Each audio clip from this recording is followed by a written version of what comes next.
So for my quest, I'm going to be focusing on the UN Transforming Education Summit in 2022. And just for some background, the summit brought together education, climate and women's activists, private sector leaders, and leaders of nation states to discuss goals for global education for 2030. So these goals included equalizing education on a global scale, increasing access to education for girls and children in developing countries, empowering teachers, addressing climate change and injustice, and the spread of technology.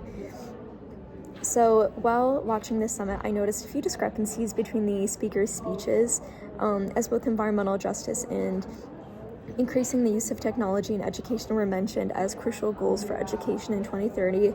However, I found that both of these goals cannot be achieved on the global scale, as the deterioration of the environment is a consequence of technological globalization within the education sector. And as Secretary General of the United Nations urged, climate education needs to be a topic addressed in curriculums across the globe, a reality that cannot coexist with its other objective of working with private sector to develop digital learning tools for everyone. So specifically, there's a 17-minute segment in this summit on unlocking the power of digital technology. However, not even 4 minutes is given to Vanessa Nakate, a climate activist calling for environmental justice within education. However, the speech didn't have any tangible policies or incentives, unlike the digital education one. The digital education portion of the summit laid out actions such as the standardization of education through the use of digital teaching videos used across many different schools, creating partnerships with private tech companies, as well as the use of AI to instruct lessons of the arts.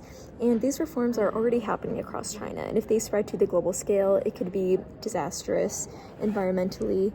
As we've discussed in class, Cindy Gordon's article on generative AI's sustainability havoc reveals the dark underbelly of many of these technological advancements.